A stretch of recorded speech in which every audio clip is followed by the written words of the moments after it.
The Tennis Gambling Podcast on the Sports Gam Podcast Network is brought to you by Fantasy. They bring all for new customers, play just $5, give $50 bonus funds. We use promo code SGPN.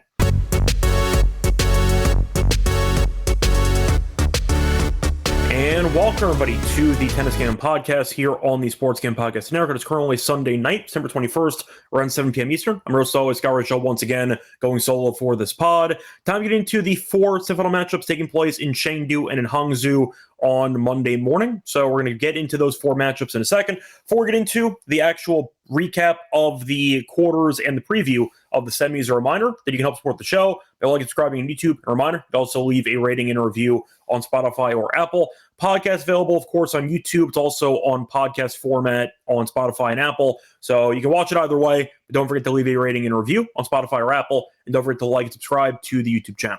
Plus, a reminder, check out the merch store on the SGPN website. We have a lot of great tennis merch. We have sweatshirts, we have t-shirts, we have mugs. High quality, very affordable, and also different colors. So check it out. Think you'll like the options that we have. Plus, a reminder that if you want all of SGPN's content in one easy location, check out the SGPN app in the App Store, free to download. So once again, if you want easy access to all of our picks and podcasts for free, check out the SGPN app on the App Store. So starting off with the recap of what happened in the quarters. Overall, a great episode for us. Ended up sweeping. Nice bounce back for us. We ended up losing both plays for the preview-outright episode. For the first round, bounce back with a nice and easy sweep here in the quarter. So for the lock, we had Bublik in straight sets at minus 115. Absolute joke. He lost 2 games in the entire match. It was a bloodbath. It was over very quickly, and Bublik did dominate from start to finish. Nice and easy for the lock. For the dog, nice win as well, as we had Royer and Tien over 2.5 sets at plus 143. I was torn preparing the plays for either Royer money line or the over 2.5 sets. Either would have gotten there, as Royer did win in 3. Plus 143, though, can't complain. Royer won the first set in a breaker. Tien got a break immediately in the second and held out. Then Royer eventually did win the third. But never in doubt for the lock and dog. Nice and easy. Look for the sweep here for the semis. Now, for the actual recap, though, of the quarterfinals, not a ton of drama, but some. You had some that went to 3 sets, but the final set was very lopsided. So you had Tabilo when they're beating O'Connell. I did like Tabilo minus the games on the spread they got there, as he won 6-2 in the third. Nice performance from Tabilo. He looks very good. And O'Connell gave it a good run, ran out of gas there in the third set, and Tabilo buried him 6-2 in the final set. Nakashima did beat Giron in 3. Liked the over in that one. Thought Nakashima would win, but I thought it'd be competitive, and it was, as Nakashima did end up getting the job done there in a final set breaker. Musetti beat Basilashvili. That one, we were a bit off on. Thought Basilashvili would keep it somewhat close. He did not, as Musetti did win 6-3, 6-3. Never in doubt, one comfortably good win for him. And Shevchenko, we thought would win against Daniel. Did like the over 2.5 sets there as well. And that got there, as Shevchenko did win in 3. Once again, 6-2 in the final set. So got everything right besides the Musetti match. Not a bad start to the quarterfinal recap. For Hangzhou, we thought Echeverry would end up winning, and he was up a set. Then he got injured, and Moutet looked pretty flat. But either way, Moutet got away with it, was up a break in the second set. Echeverry couldn't continue, ended up quitting. Royer beat Tien in 3. Tien was actually up a break in the third set, then lost 6 of the last 7 games, as Royer has been on a phenomenal run, and he was able to win in 3. Then you had Bublik beating the lucky loser 6-1, 6-1. Complete waste of time. Good for us. We had the straight sets. Minus 115 was a joke, so nice and easy win there. Then you had currently number 2 on the ATP clown rankings, according to me, Medvedev, who had a golden opportunity to advance to the semis, was up a set and a break against Wu, was serving for the match, and then in classic Medvedev fashion, double faulted the breakaway. Then lost the breaker, 7-5. Third set came around, and he ended up getting broken midway through, and he lost in 3. Medvedev can change the head coach, can't change the mental, I'd say, struggles he's had recently. Closing out matches happen again, as Wu was down but not out, and he got the job done as he came back and he won in 3. Great win for him. A really, really bad loss for Medvedev, and we'll see where he goes from here. But it's been rinse and repeat for about 2 years. Medvedev's in decent spots. Then he blows some chances to kind of put the dagger in his opponent, and then his opponent comes back. So basically how it goes, but it was a fun matchup, went down to the wire. Medvedev should have won in straight sets, served for the match, and choked, and then eventually did lose in 3. So that was the, I'd say that was the most entertaining finish to all the matches. The other thing I'll talk about, though, is briefly the Nakashima match against Giron. Not really anything in terms of a deep dive, but there was one point in the breaker which I thought was very controversial, and I thought that it was a pretty bad call. They called hindrance on Giron in the 4-2 point. Nakashima was winning 4-2. And Nakashima is trying to hit a forehand down the line. Giron's trying to run to chase after it. The ball hits the net, and then it trickles over. So Giron has to stop short and then try to run forward towards the ball. He made some type of noise while he was going after the ball, and the chair umpire called hindrance and just gave the point to Nakashima, which I thought was a really bad call. Now, Giron, I thought was going to have a mental breakdown at the time. He didn't. He kept his composure better than I would have. But the whole point of hindrance as a rule is to interrupt your opponent's shot, to make some I'd say sportsman-like noises to try to ruin the focus and the timing of your opponent. It was Giron's shot to hit. So I don't really know how that's called hindrance. He was going after the ball, made some type of noise because he was stopping short trying to run towards the ball. And the chair umpire, I guess, accused him of trying to mess with Nakashima. It was Giron's ball to hit, so I don't really understand how that's supposed to interrupt Nakashima. Whatever. Nakashima won. It was good for us. We have Nakashima to win the event, and he's in the semis. But I thought that hindrance call was atrocious, and I wanted to mention that in that third set breaker. You might have seen Giron lose anyway, but there's a very, very big difference between 4-3 and 5-2. And it felt like once that happened, the match was over. And it was, as Nakashima got the job done there in 3. But either way, point is for the card itself. Decent amount of close matchups. 5 out of the 8 went to a third set. Not a ton of drama. The Wu one had, and the Nakashima one had a final set breaker, which was pretty straightforward. Nakashima was up 3-0, was up 5-2. Really anticlimactic from an actual tiebreak perspective in a final set. But once again, overall, a pretty good balance of competitive and straightforward tennis. So time to move on into the preview of the semis. Other than that, though, the Laver Cup action has been unfolding, and Team World actually been pretty good. I saw Dimenauer beat Mensik today. The real story of the I'd say matches from yesterday. I already talked about Zverev just completely falling apart against Dimenauer, but the main takeaway was actually the late match. Good for Taylor Fritz. Look, even if it's going to be an exhibition, you got to beat Alcaraz at some point, and he won 6-3, 6-2. Does Alcaraz care? Probably not. Did his blonde hair look good? Not really. But the point is, Fritz won in straight sets, only dropped 5 games. Good for him. Does it matter? No. But either way, nice win for Fritz. If you want to count, I'd say moral victories, that counts as one in exhibition. Anyway, that's going to wrap it up for the quarter recap. Time to move on into the semis in Chengdu and in Hangzhou. Before we get into those 4 matchups, a reminder, they're brought to you by our sponsor, Book.ag. So using to bet on football, college football, use the prop builder, second to none. Their motto is simple, bet on anything, anywhere, anytime. You could use crypto for deposits and payouts when you sign up for a new account. Use the code SGPN for 100%. Pay back bonus $500 for new customers. Book.ag promo code SGPN. We're also brought to you by Novig, which is America's #1 sports futures market. Since Novig is an exchange, you'll be getting some of the best prices in the market. It's available in 3 Apple states. Download the Novig app. Get $50 when you spend just $5 with the promo code SGPN. Get on the action with Novig. Promo code SGPN. Welcome back, everyone, to the Tennis Game Podcast. Finish recapping the quarters. Time to move on to the semis for Hangzhou and for Chengdu. Starting off with the Chengdu semifinals. Now, I know in previous rounds, we were starting at around midnight Eastern, 1 a.m. We have a lot of time. So the semis started 5 a.m. Eastern time. So you have a lot of time to get your bets in for these matches. For the matchups in Chengdu. First one is supposed to be close. Second one, biggest favorite on the card by a mile. So for this one, you have Nakashima being favored over Tabilo. He's about -170. You have Tabilo at around +150. For the spread, -2.5 for Nakashima, plus 2.5 for Tabilo. The over-under in sets 2.5. The over is plus 136. For the set spread, Nakashima in straight sets is plus 139. Tabilo to win a set's minus 180. And if you want to go for team totals, I see 12.5 juiced for Nakashima or 13 flat. And I see Tabilo at around 12.5 or 11.5, very heavily juiced.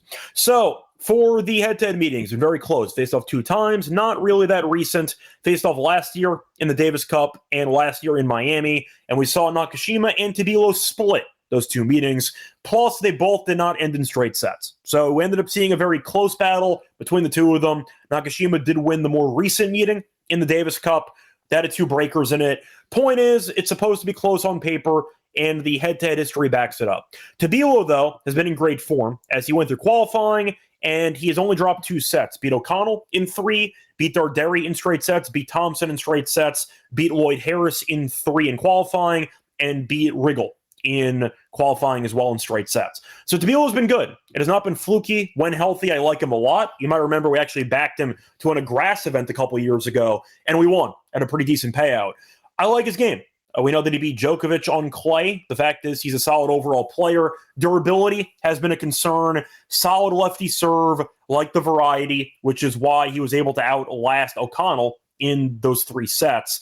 You could argue that with Nakashima's, I'd say, unforced error issues at times, the variety can work to his benefit in this matchup. Now, Nakashima has been looking good. Significantly less matches than Tabilo, who had to go through qualifying as well. Nakashima played 2 matches, of course, because he had a bye in the first round. Beat Cheng in straight sets and beat Giron in 3.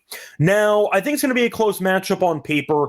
I think Nakashima being favored makes sense. He's played less tennis. He is the higher-seeded player, and his serve is very, very dangerous on these courts. So, for reference, Nakashima landed 81% of his first serves against Giron, and he's already a very good server. If he serves that well, nobody's beating him. Now, 81% is outrageous. I think you'll see some regression where he serves somewhere in the 60s, if I had to guess, for percentage. But Giron, return-wise, really couldn't do much against that, and he still won a set in the process. So I think Tabilo is actually more alive than people think for this matchup.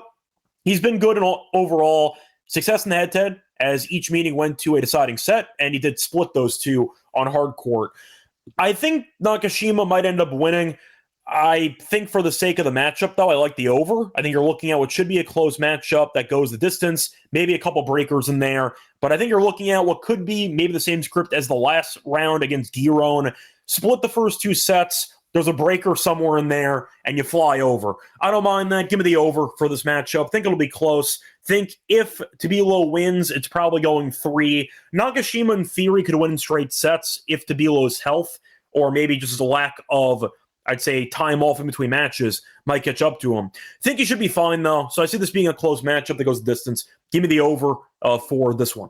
Moving on to the next matchup, biggest favorite in the card, you have Musetti taking on Shevchenko. So for the pricing, Musetti's minus 470. You have Shevchenko at plus 350. For the spread, you have minus 4.5 for Musetti, plus 4.5 for Shevchenko. The over-under is at 20.5 games, minus 120 on the over, even money on the under. Now, for the set spread, Musetti in straight sets, minus 170. Shevchenko to win a set is plus 130. The over 2.5 sets is plus 202. So Musetti had a great, let's say, return to action post-US Open. Beat Prismic in 3, and he looked great into that 3rd set. Then killed Basilashvili. Now, Shevchenko has had a bunch of wars which he survived. Beat Daniel in 3, beat Perricard in 3, and beat Monfils in 2 and change because Monfils got injured and retired. So Shevchenko's beaten some decent competition. Daniel, I think we'd agree in hindsight, it's a pretty favorable draw in a quarterfinal matchup. But should Musetti be this big of a favorite? To be honest, I understand it. I think Musetti should win this. Now, you're looking at the weapons that both guys possess. I'm not sure Shevchenko really has much in the tool belt to find openings against Musetti. He's not exactly an amazing server. He's fine. I'd say he's an extremely gritty player.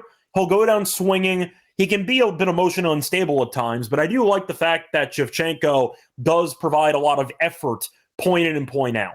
The problem is with Musetti's firepower and his defensive positioning, Do I think Shevchenko can actually bully Musetti around the court? I don't think he can enough to get the job done. Maybe a set, but I doubt it. I think Musetti wins comfortably. Looking at them play in the event so far, they faced off in the French Open a couple years ago, and Musetti won handily, only losing 4 games in the entire match. Now, clay, we know, is Musetti's bread and butter. Shevchenko, not so much. But the point is, I think Musetti, with his overall form right now, great run in the U.S. Open as well, before losing to Sinner. Even in the Sinner match, he had moments. He lost handily on the scorecard, but I thought that he looked decently if you watch the match unfold. I think he's got too many weapons, and I think that he's got too good of a court coverage for Shevchenko to deal with. I think it's going to be pretty lopsided, personally. I think Musetti wins in straight sets. That's kind of where I'm at. Shevchenko had a great run here. I believe he was plus, 25,000 to win the event? I think he had the longest odds of anybody to win the event. And I like him as a player.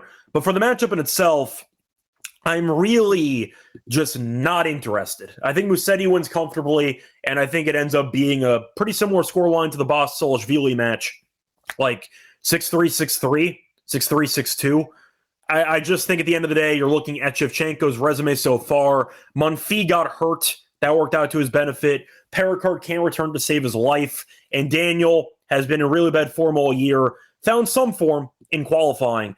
But I think the draw has been okay for Shevchenko. Massive step up for me in competition. I'll go with the favorite here handily. Give Musetti in straight sets. For value, maybe the games, but 4.5 is kind of expensive. The under 20.5, I understand, but I could see maybe a 7-5 or 7-6 in there. Shevchenko team total under probably at 9 or 9.5. I think it gets ugly if I have to give my prediction for this one. Now, I see a question from Dark if I think Zverev finally beats Fritz. I'm going to say no. Zverev no-showed the match against de Minaur. Was a clown in the entire process, and Fritz just beat Alcaraz. I'm not going to bother. I think Zverev is still a head case. Fritz seems to have his head screwed on better than Zverev. He has a mental block against Djokovic, but Fritz has been in better form in the event, and he's been very good in the head-to-head against Zverev. I'll go Fritz if I have to pick one, but I'm not going to bet anything in the Davis Cup. I have no interest in betting on exhibition tennis. I see Joe asking if I have any thoughts for the first quarter in the Chiefs game. To be honest, no. I think Wilson throws a pick if you want a prop, so I don't mind Wilson interception in that game. But nothing really else for that one. I think the Chiefs cover if I have to go for a spread. But anyway, that's going to wrap it up for the semis in Chengdu. Time to move on into Hangzhou. So for the matchups here, these two matchups should be at least closer according to the betting lines than Chengdu.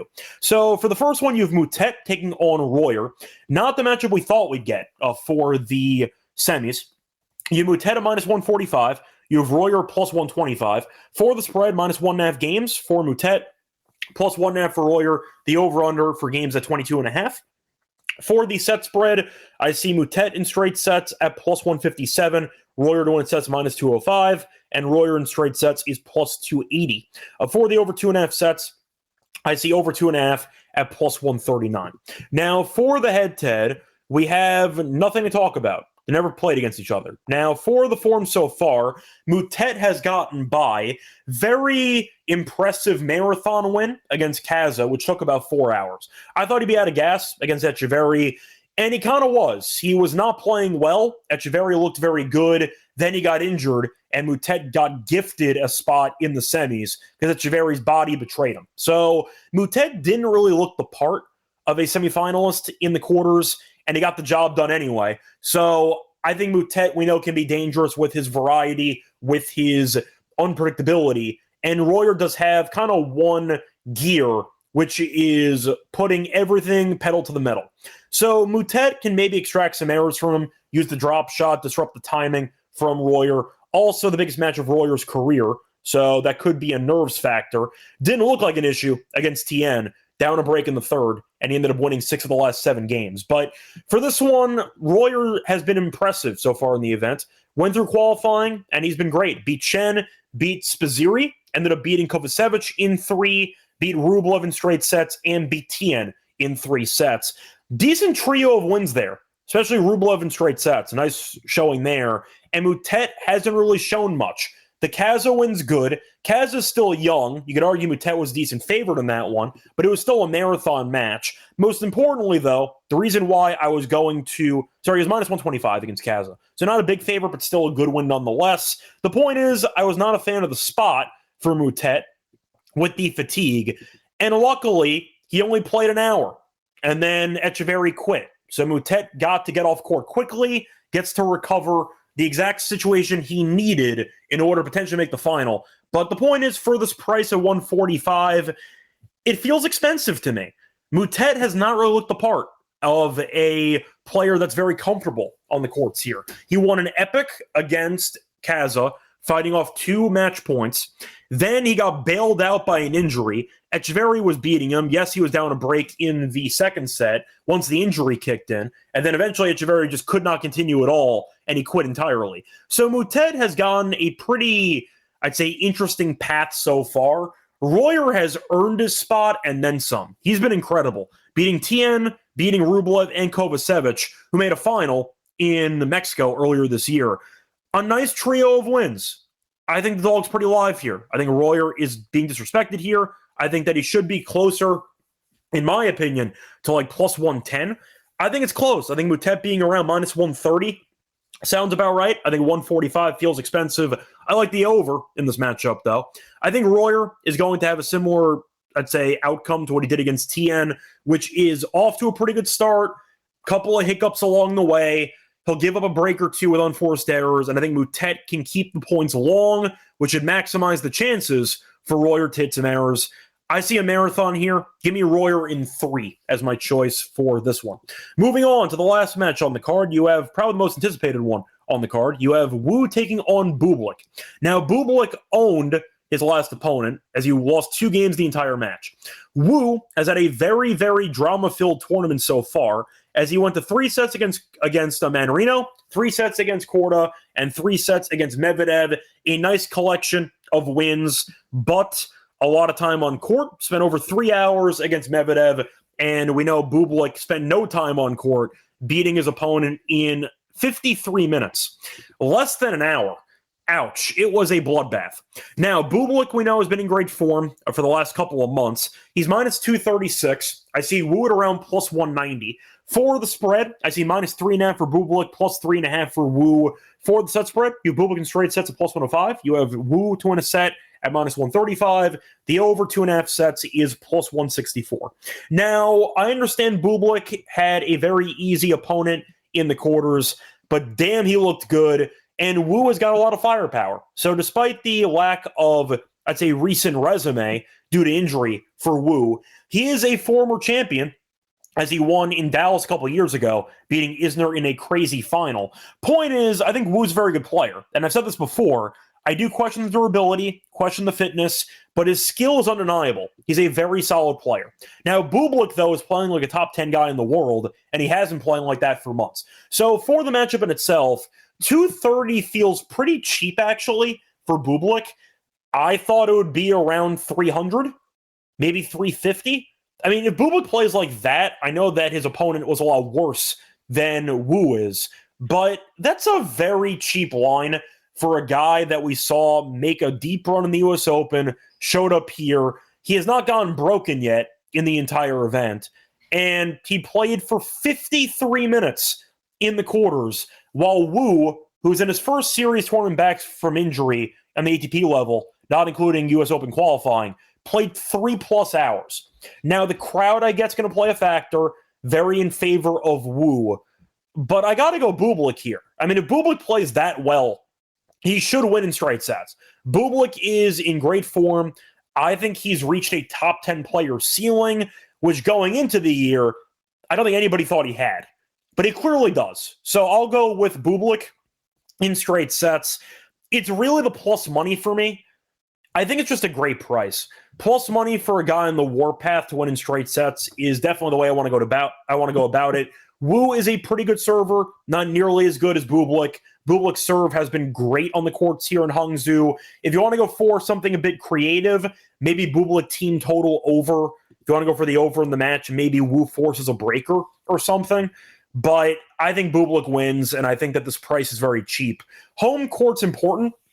but I don't think it's this important. I think that it should be 300 or higher for Bublik. Give me the favorite, who I think should be a bigger favorite in straight sets at plus money as my play for this one. Anyway, that is going to wrap it up for the semis. Time to move on into the lock and dog picks. Before we get into the lock and dog, reminder, they're brought to you by our sponsor, Arctic Fantasy. Use them to play Pick'em. You're going to 5 times your entry. Pick higher or lower on your favorite player stats. Available in a ton of sports as well. They have tennis. If you want to go for breaks of serve, aces, double faults, you name it. Also, check out the new deal they have for new customers. Play just $5, get $50 in bonus funds. Use promo code SGPN. We're also brought to you by Rhythm, which is off to a great start in college football and the NFL. They have a new leaderboard with weekly cash prizes just for tracking your bets in the app. Track 5 bets of the same type from any model you build, and you can win $1K. Also, use the promo code SGPN25 when you download the Rhythm app. They get a quarter off your first month. Download Rhythm with the code SGPN25. Welcome back, everyone, to the Tennis Game Podcast. Finished going through the preview of the semis in Chengdu and Hangzhou. Time to move on into the lock and dog picks. For the lock, I'm going to go to the first match on the card, actually, between Tabilo and Nakashima. Give me the Nakashima team total over 12.5 at minus 145. This was on Caesars. The shopping around, Caesars went rogue.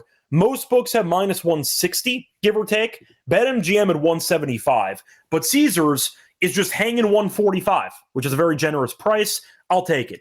Nakashima, we know, is not a great returner, but he is a very good server. And because of that, he's had a lot of long sets. There's been a 7-5 or a 7-6 set in 4 straight Nakashima matches.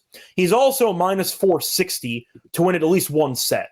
And in the meeting that he lost against Tabilo, he did not have a breaker in it, and he still got to 13 because it went to 3 sets. So the fact is the 2 career meetings have been divided 1-1, but he has gone over this team total in both. He's a good server, a very good server, and I do think if Tabilo even ends up winning, it will not be in straight sets. I see at least one breaker or at least one long set. Maybe it goes 3. Couple of scripts to get there, but I think Nakashima's team total is pretty cheap at 145. I think Caesars hung a number too cheap. I'll take it as my lock for the show. Now, for the dog, a lot of choices. Thought about Bublik, decided not to go that route. Instead, I'm going to go with the other match in Hangzhou. I will go with the Royer and Moutet match. Rinse and repeat, give me the over 2.5 sets at plus 139. Moutet has not been that dominant recently despite being here. He has lost at least one set in 5 of his last 6. So you're looking at Moutet, who so far in this event has lost a set in both matches. Royer, though, said this last episode, has had a bunch of marathons in a row against lefties. It was 5 in a row that have not ended in straight sets. Now it's 6 because his match against TN also went to a 3rd set. So 6 straight for Royer against lefties, not ending in straight sets. Think you'll see a similar breakdown to what I said that would happen in the TN match against him, which is some variety going up against pure pace. You'll see some ups and downs from both guys, and I think that Moutet can win a set by forcing errors, but he's also a head case, and I think Royer can use his firepower to kind of neutralize the court coverage for Moutet for at least half an hour. I think it's going to be a close match either way. Think it should be fun, but I'll keep backing this Royer angle against lefties until he actually ends a match in straight sets. 6 straight, not ending in straight sets against lefties, and Moutet as a favorite is still dropping sets left and right. Give me the over 2.5 sets at plus 139 as my dog for the show. So once again, the lock and dog for the semis. The lock's going to be on Nakashima. Team total over 12.5 at minus 145. For the dog, I'm going to go with Moutet and Royer.